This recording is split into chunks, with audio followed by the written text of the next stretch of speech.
Thank you for joining me on this episode of Highway Spec. My name is Trent. We're going to talk a hot take. It's going to be a spicy one, and this is mine.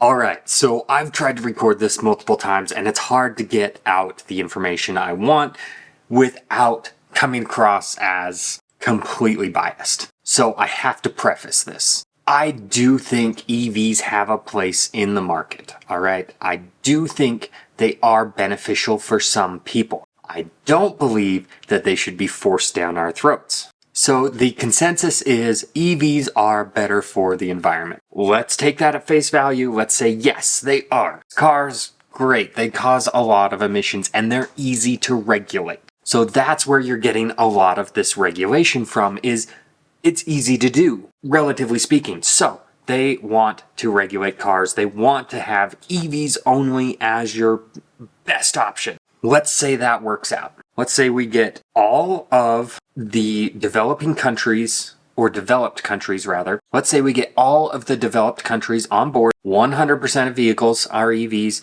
They're all charged from renewable energy sources. Therefore, we have all the vehicles on the road producing zero emissions. All right, well, looking into this was supposed to be just about e-fuel, synthetic fuel, and the greatness of it, but it can't really be talked about without talking about the elephant in the room, the electric vehicle market. 63% of carbon emissions are coming from developing countries. Even if you get the United States, the entire European Union, the UK, Japan, Russia, Eurasia, you get everybody on board driving 100% electric vehicles coming from 100% renewable energy sources. You still have the rest of the world producing more carbon emissions than the rest of all those countries combined. This makes no sense. Well, let's introduce EVs to developing markets, right? I was actually watching a YouTube video from Peter Zine. He's a geopoliticist. And he said, even if I believe hugely in EVs, the technology isn't far along enough for it to be applied to the poorer locations of the world. And I completely agree with that. So what are we supposed to do? We're just supposed to accept electric vehicles as the future, and that's it. That's our only option. What if there was something else that would apply to not only new vehicles, it would also apply to every single vehicle that's gasoline powered ever created, the millions that are on the road right now? What if we had a solution for that?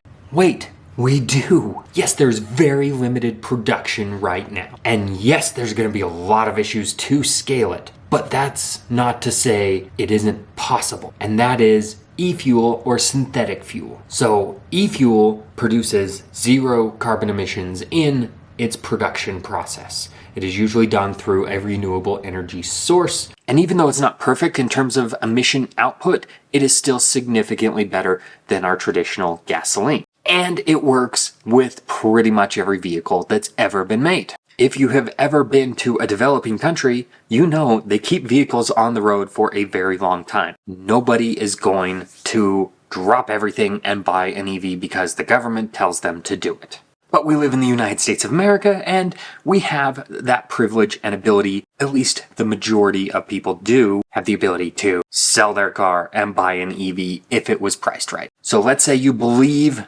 in EVs as the solution. Why doesn't the US just insert itself into these developing countries and say, hey, look, we're going to subsidize this with billions of dollars, and we're going to make sure that everybody in a developing country drives an electric vehicle? Because we're the United States. We get involved in other people's business. That's just what we do. Here's where the rub lies, all right? Let's say all of this happens, the possibility of which is minuscule. Do you think the rest of the developing world cares? I would argue that a lot of the rest of the world doesn't care at all about carbon emissions. They care about making ends meet. They care about their livelihood. They care about making money so that they can live, so that they can eat, so that they can try to improve their own situation. So as long as it's cheaper for them, to keep their car running on the road than it is to buy a new electric vehicle, which is more expensive typically and has no charging infrastructure in developing countries, they're gonna do it. They're just gonna keep driving whatever they've got. So if you do care about carbon emissions, wouldn't it make a lot more sense to put resources into synthetic fuel or e-fuel that the rest of the world can use? That will make a significantly larger dent in carbon emissions than saying everybody who buys a new vehicle, it has to be electric. Now, I'm not usually this animated, but this really gets under my skin. Like I said, I like EVs. I just took a road trip, an 8-hour road trip in a Tesla Model Y. It was great. I enjoyed the experience. But that doesn't mean I want it to be forced upon me for reasons that make no sense. Their logic is paper thin. And personally, I'm a bit sick of it because cars are always attacked. Developing countries will put out whatever emissions they have to get the job done. They don't care. So whether I drive an electric vehicle or not doesn't matter in the grand scheme of things. So why should everybody be forced to do so? My one bit of hope is the European Union recently did say, rather than flat out ban all combustion motors starting in 2035, they have opened the door just a little bit and said, if e-fuels are sufficient enough, if the infrastructure is there, if the production's there, we'll consider it. And that is the most sane thing I've heard. Otherwise, logic's just out the window. And I'm not even going down the rabbit hole tinfoil hat thing of it's about control. I think a lot of people genuinely do believe what they've been told and EVs are going to save the world. And I'm here to provide some perspective on that. Hope it helps. Drop a comment. Let me know what you think. I'll catch you on the next one.